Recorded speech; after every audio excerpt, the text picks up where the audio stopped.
Action. My name is Kevin O'Kelly Jr. and I'm the proprietor of the Thomas House in the heart of Dublin town. And how long have you ran the pub? Coming up to 12 years now. Can you tell us about the venue itself and the facilities that you have here? So, coming up to 12 years ago when we took the place over, the downstairs here was more of an overflow bar. But part of our plan and our concept was to have live music that was all encompassing.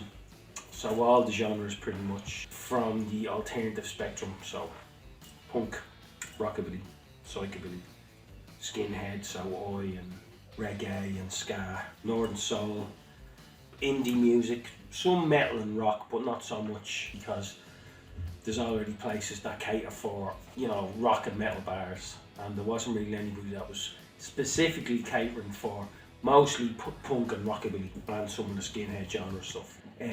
There's obviously other famous venues in the city like Whelan's and obviously more recently the Workman's Club and the Grand Social that would do an awful lot of indie stuff, but there wasn't really anywhere for punks or rockabillys or skinheads to kind of go.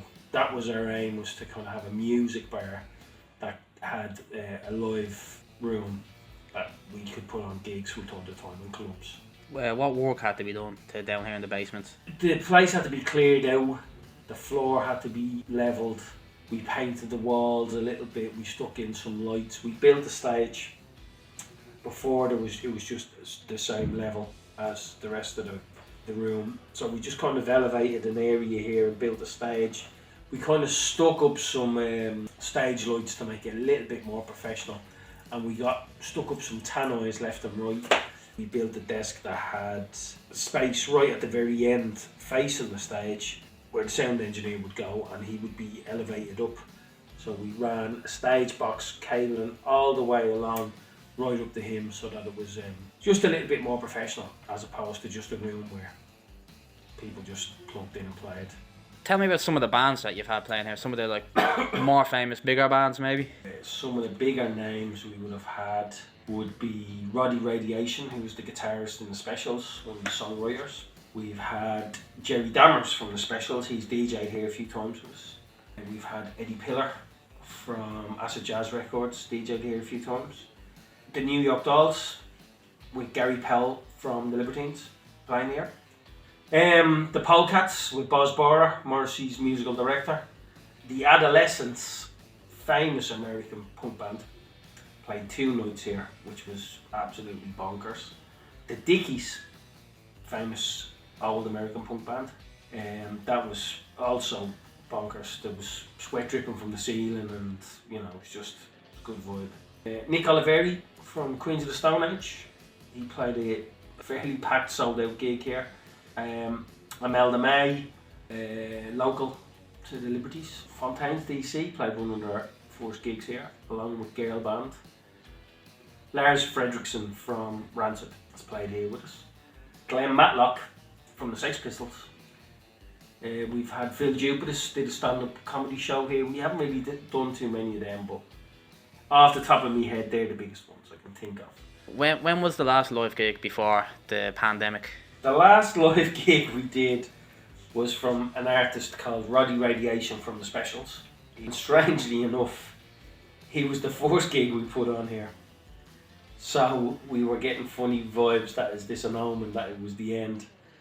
It was packed. It was actually too packed. It was oversold. It was a good last gig before lockdown because none of us knew what was ahead for us all. So we thought it would be a couple of weeks and we'd be back up and running. How long was it then until the next gig? 2.5 years was the next gig, which was Moin Fuzz Indie Club with 2 garage bands called The UFO and Sun Machine. That was our first gig back after 2.5 years closed. What was the space being used for in the meantime? It was an overflow for storage because there was a couple of stop starts with the bar being opened and then being closed and then being opened with restrictions. So a lot of the stuff that we'd accumulated that we had to clear out from upstairs was pretty much dumped down here, so it was like an overflow, but pretty much storage room. So we just had everything piled up while we were cleaning and getting ready for getting back to normal.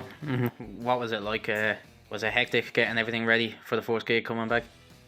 It was and it wasn't. We kind of worked at planning on being back open, and then it looked like it wasn't going to happen, so we then stopped redoing the work we had done. But we'd done a lot of work upstairs in the bar where we would have a lot of DJs.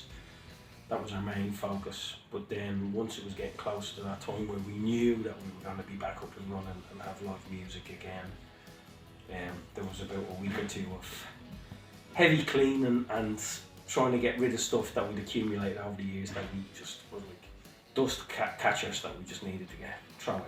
So, you know, we got there in the end. How did it feel to finally have the venue back open after so long? It was good, but it was nervous. I didn't know how people would react, and I didn't know how I would cope with being in a room that was full of sweaty people right next to each other. It was good to see people enjoying themselves again, so yeah.